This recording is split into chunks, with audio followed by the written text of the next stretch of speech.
Good morning, students. Once again, good morning, all of you. Today we will discuss about the history of class ninth, lesson 3rd, Nazism and the rise of Hitler. Nazism and the rise of Hitler, और ये उस lesson का fourth video है। इससे पहले मैं lesson पे third video कर चुका हूँ। अगर आप उसको नहीं देख रहे हैं तो यूट्यूब पर जाकर देख सकते हैं। इसके बाद मैं स्टार्ट करूँगा पॉइंट नंबर 2.2 इस लेसन का, पेज नंबर 59 जो है, रिकंस्ट्रक्शंस। बेटा इससे पहले हम लोग देख चुके हैं Hitler rise up two powers. Hitler power में कैसे आया और पावर में आने के बाद डेमोक्रेसी को कैसे वो डिस्ट्रॉय किया, कैसे डिस्ट्रक्शन किया डेमोक्रेसी का। डेमोक्रेसी जो है एक बार जो है डिक्री यानी कि अध्यादेश जारी करके शासन चलाया, मीडिया वगैरह को सबको अपने कब्जे में कर लिया। हम लोगों ने यहाँ तक पढ़ लिया था और धीरे धीरे जो है जर्मन पूरा उसे कंट्रोल में हो गया था और वहाँ की जो डेमोक्रेटिक कंट्री थी, डेमोक्रेटिक सिस्टम था, वो बिल्कुल डिस्टर्ब हो चुकी थी।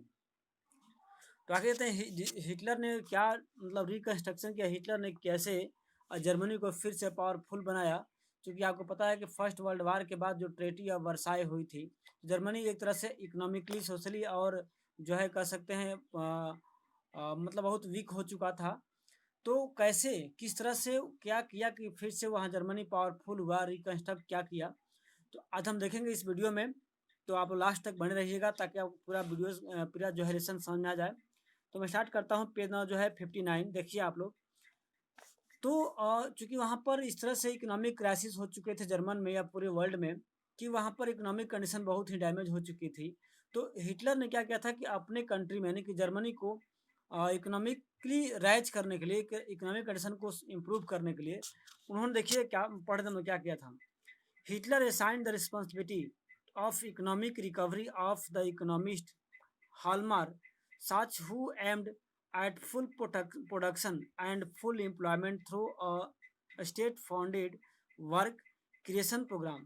यानी कि हिटलर ने अपने कंट्री को, जर्मन को, फिर से इकोनॉमिक कंडीशन सुधारने के लिए एक जो इकोनॉमिस्ट थे, वो अर्थशास्त्री थे, इनका नाम था हालमार साच, उनको वो जिम्मा दिया था, उनको सौंपा था कि आप किसी भी तरह से कंट्री का इकोनॉमिक कंडीशन जो है ग्रोथ कीजिए। तो उन्होंने एक प्रोग्राम बनाया था, full production and full employment, यानी कि जितना हो सके अधिक से अधिक प्रोडक्शन करो और अधिक से अधिक लोगों को एम्प्लॉयमेंट करो, लोग रोजगार दो, ताकि कंट्री का जो कंडीशन है वो काफ़ी ज़्यादा बेटर हो सके। बेटा पेज नंबर पढ़ रहे हैं 59, अभिजीत पेज नंबर 59 पढ़ रहे हैं, रिकंस्ट्रक्शन, आप उसको देखें। तो एम्प्लॉयमेंट हो, this project produce the famous German super highway and the people's car the Volkswagen. यहाँ पर एक वॉल स्लोगन था जिसमें एक कंपनी है जो कि रोड कंस्ट्रक्ट करती है, इससे बहुत सारे वर्कर्स हैं। आपने पिक्चर में देखा है, पोस्टर है आपके राइट साइड में, the poster announce your wall slogan, यानी कि पोस्टर में दिखाया कि जो ये कारें हैं, ऐसी बहुत सारी गाड़ियाँ, बहुत सारी कार जो थी उसमें चलती थी, लेकिन ये वॉल स्लोगन जो कार थी, तो वो पोस्टर देते कि आप सभी लोगों के पास, यानी कि जो जर्मन के लोग हैं उनकी इकोनॉमिक कंडीशन इतनी अच्छी हो जाएगी कि सबके पास कार होंगी, सबके पास इतनी पैसा हो जाएगा कि सब लोग अपने अपने लिए कार वो है परचेज कर सकते हैं, उसका खर्च वहन कर सकते हैं। इस लगन के अकॉर्डिंग जो है अपने इकोनॉमिक कंडीशन को इम्प्रूव करने का वो कार्यक्रम स्टार्ट किया। इसके बाद जो उसकी फॉरेन पॉलिसी थी, यानी कि जो अंदरूनी थी कंट्री के जो अंडर में काम होती तो हो रहा था, उसके बाद उन्होंने फॉरेन पॉलिसी को भी, यानी कि अपने कंट्री को विदेश लेवल पर भी कैसे इम्प्रूव किया, उसके लिए प्रोग्राम बनाया था। क्या था? In foreign policy also Hitler required quick success, और उसको इस कार्यक्रम में सफलता भी बहुत जल्दी मिल गई। ही pulled out of the league of nation in 1933, रीऑक्युपाइड of the Rihan land, और जो है अपने कंट्री को बाउंड्री जो था उसको बढ़ाने के लिए अलग अलग कई नेशन पे, कई अलग अलग कंट्री पे जो है अटैक करना स्टार्ट कर दिया था। सबसे पहला उन्होंने रिकोपाइड किया था रियान लैंड पर 1936 में, सबसे पहले रियान लैंड को अपने कब्जे में लिया। उसके बाद इंटीग्रेटेड ऑस्ट्रिया और ऑस्ट्रिया में उसको मिला दिया। And Germany in 1983। आप मैप में आपको दिखाऊंगा कि जर्मनी, ऑस्ट्रिया, रियान लैंड कहाँ पर है और किस तरह से उसको आपस में मिलाने का प्रयास किया था। तो सबसे पहले रियान लैंड को 36 में अपने मिलाया था, और फिर ऑस्ट्रिया में जर्मनी को 1938 में मिला चुका था। उसका एक स्लोगन था, एक नारा था कि one people one empire and one leader. उन्होंने कहा था कि पूरा ये जो है यूरोपियन कंट्री जो है एक होगा, वहाँ पर एक राजा रहेंगे, एक लीडर रहेंगे और एक ही लोग रहेंगे। ऐसा नहीं कि अलग अलग एरिया का, मैं इस एरिया का आदमी हूँ, मैं यहाँ का नागरिक हूँ, मैं यहाँ का नागरिक हूँ। कहा कि सभी नागरिक एक रहेंगे, एक राजा रहेगा और वहाँ का एक ही नेता रहेगा। He then went to up the West German speaking Stand from the Czechoslovakia and globed up the entire country। यानी कि इसके बाद क्या कि जो जर्मन पीपुल, जो जर्मन भाषा बोलने वाले लोग थे, कुछ रहते थे स्टूडेंट लैंड में, और उसको भी क्या किया कि लैंग्वेज के अकॉर्डिंग वो बोले कि कहीं भी हो, अगर आप जर्मन स्पीकिंग हो तो आपको जर्मन में मिलना होगा, इसलिए पूरे इंटायर कंट्री को एक ग्रुप में कर लिया था। In all of this he had unspoken support of the England. और इसको ये कार्य कर रहा था तब जो इंग्लैंड था वो चुपचाप मूक दर्शक बन के सपोर्ट कर देने, इंग्लैंड भी इसका कोई विरोध नहीं कर रहा था, क्योंकि उसको मानना था which had considered the Versailles वेडिटी टू हरास।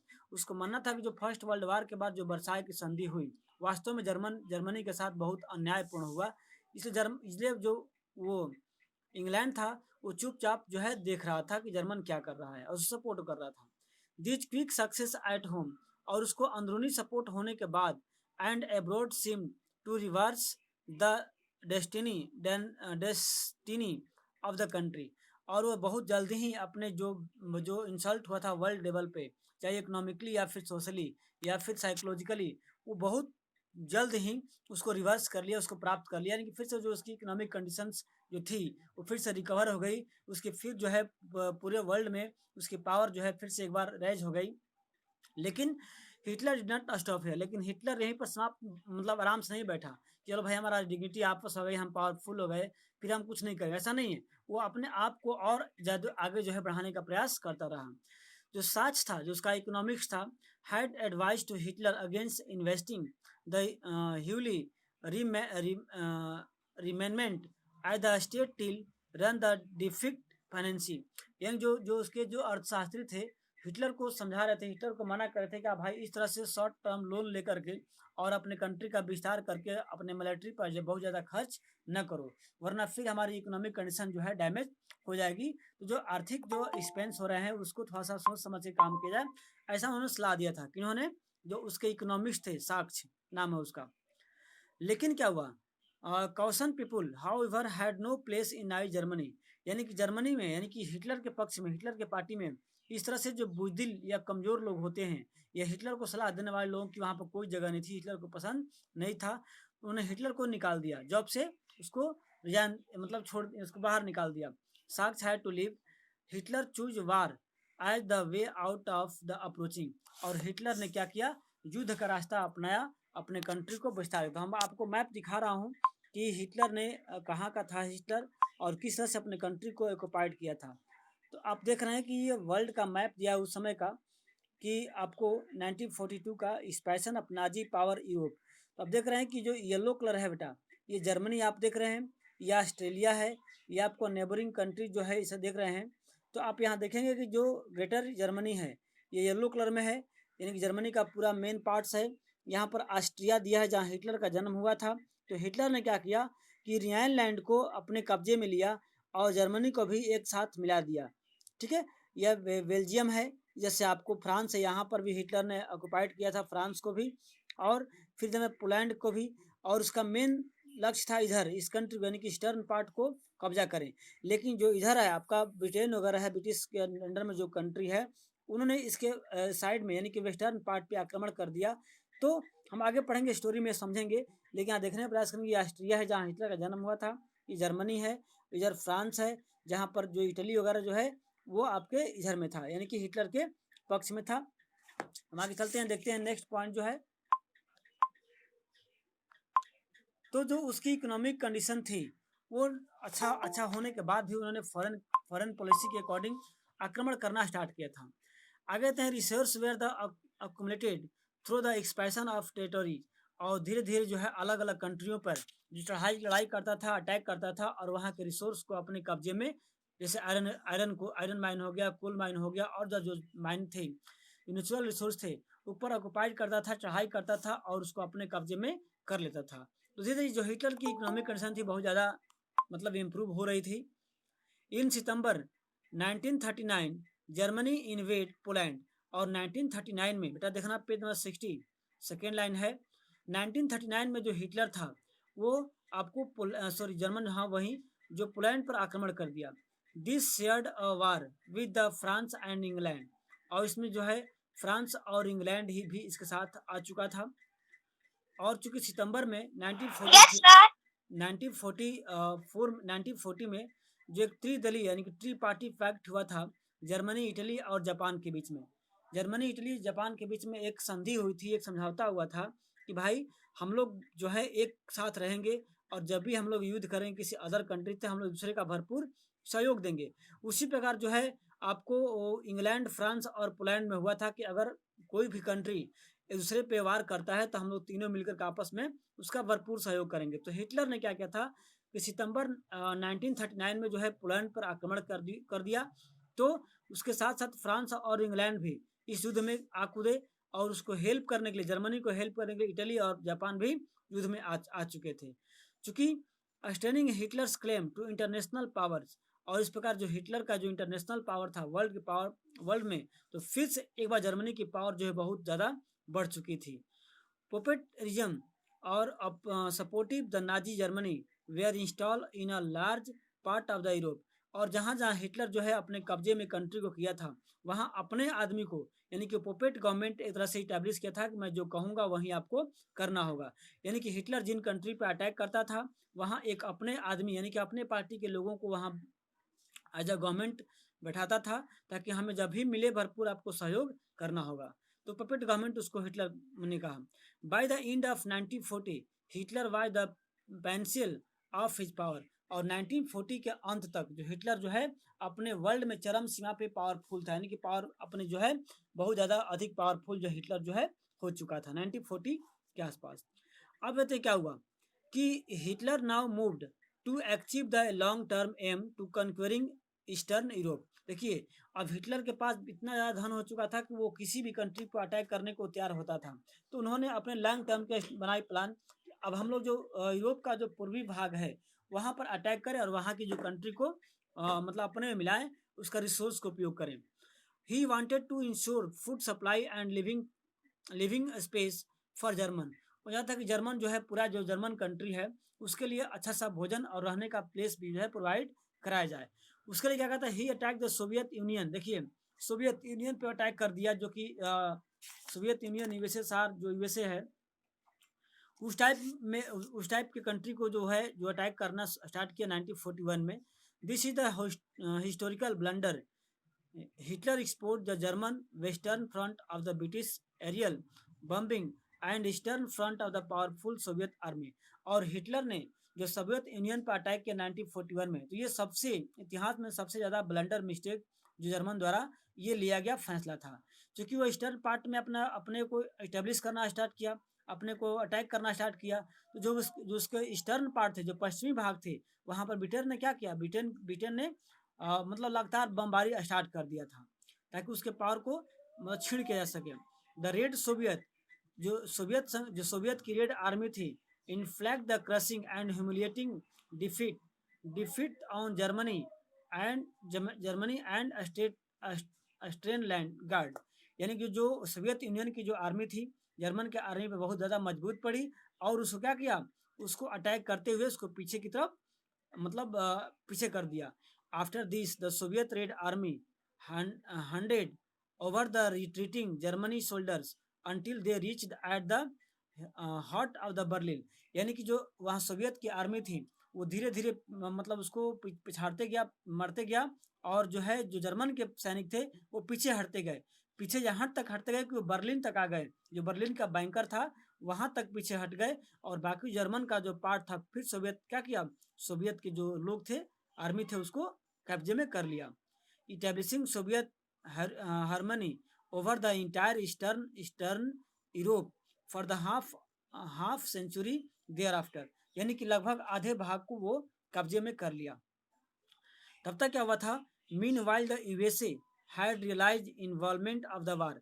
अब तक जो है यूएसए था युद्ध से वंचित रहा क्योंकि वो नहीं चाहता था कि हम युद्ध कर, चूँकि फर्स्ट वर्ल्ड वार में आपने देखा था कि यूएसए में किस तरह से वहाँ पर जो है इकोनॉमिक क्राइसिस हो चुकी थी चूँकि वार की वजह से। तो it was unwilling to once again face all economic problems that the first world war he caused। यानी कि फर्स्ट वर्ल्ड वार में जो इकोनॉमिक क्राइसिस वहां पर हुई थी, उन्हें चाहता था कि फिर से यूएसए में इकोनॉमिक क्राइसिस हो, इसलिए अपने आप को युद्ध से बचाने का प्रयास करता रहा। लेकिन but it would not stay out of the war for long. लेकिन काफी लंबे समय तक युद्ध से बाहर वो नहीं रह चुका था। कौन? USA. Japan was expanding in its power in the east. और तब तक जापान जो है, जो जापान, इटली और जर्मनी में जो संधि हुई थी, जो आपको पैक्ट हुआ था, तो जापान भी अपने पावर को पूर्वी भागों में बढ़ाने का प्रयास करता रहा। It had occupied French Indo China, और फ्रेंच इंडो चाइना पे जो कब्जा कर लिया था। And was planning attack the USA, और यूएसए पर भी जो है अटैक करने का प्लान बना चुका था। Naval base in the Pacific when Japan stand its support to Hitler and bombed the USA based at Pearl Harbour, the USA entered second world war. और जब जब जापान ने जर्मनी को सपोर्ट करते हुए यूएसए पर चढ़ाई की, जो उसके पर्ल हार्बर था पैसिफिक ओशियन में, वहां पर, तो अब यूएसए भी अपने आप को युद्ध से अलग नहीं रख सका, और यूएसए इंटर सेकेंड वर्ल्ड वार, सेकेंड वर्ल्ड वार में यूएसए जो है कूद पड़ा।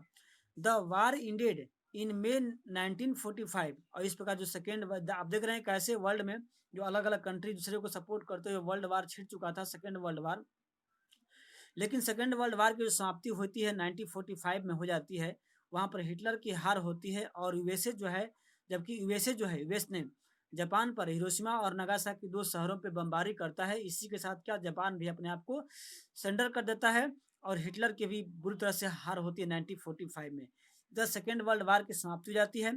From this brief account of the happened in the second world war, we now return to Helmuth and his father story, story of Nazi criminality during the war. अब start कीजिए, याद कीजिए पहले की स्टोरी, जबकि हेमंत ने अपने अपने फादर के मुंह से सुना था कि अब वो समय आ गया है जब हमें क्या करना होगा, जब हमें अपने आप को या पूरे फैमिली के साथ हमें मौत की घाट उतार रहना होगी। तो ये वही बात थी जब 1945 में, जब सेकेंड वर्ल्ड वार में, जब हिटलर की हार हो चुकी थी, और जो बर्लिन के बंकर में जो सोवियत यूनियन के द्वारा, सैनिकों के द्वारा जब उनको भगाया गया, तो बर्लिन के बंकर में हिटलर और उसके जो है गैसबेल, जो उनके सपोर्टर थे, वो जल करके अपने आप को मतलब साइड कर लिए। उसी समय हिटलर जो वहाँ पे, क्या नाम है उसका, हेमंत के पिता भी अपने आप को साइड कर लिया था। तो ये वहाँ का स्टोरी है। तो हम वन बाय वन पढ़ेंगे कि आखिर ऐसा हुआ क्यों, जर्मनी में ऐसा क्या हुआ था, और कैसे हुआ था कि जो हेमंत के फादर थे, वो अपने आप को एक तरह से अटैक करके सुसाइड करने की प्लान जो है बना ली थी। तो हम वन बाय वन टॉपिक में पढ़ेंगे। तो आज चलते हैं, स्टार्ट करते हैं नाजी वर्ल्ड व्यू। जो नाजी थे, यानी जो हिटलर की पार्टी थी, उसके नज़र में वर्ल्ड की क्या कंडीशंस थी, या वर्ल्ड जो है किस रूप में हिटलर जो है वर्ल्ड को देखता था। ठीक है, तो हम इस पॉइंट को अगले पॉइंट में पढ़ेंगे, अगले वीडियो में पढ़ेंगे, कल हम लोग पढ़ेंगे। ठीक है।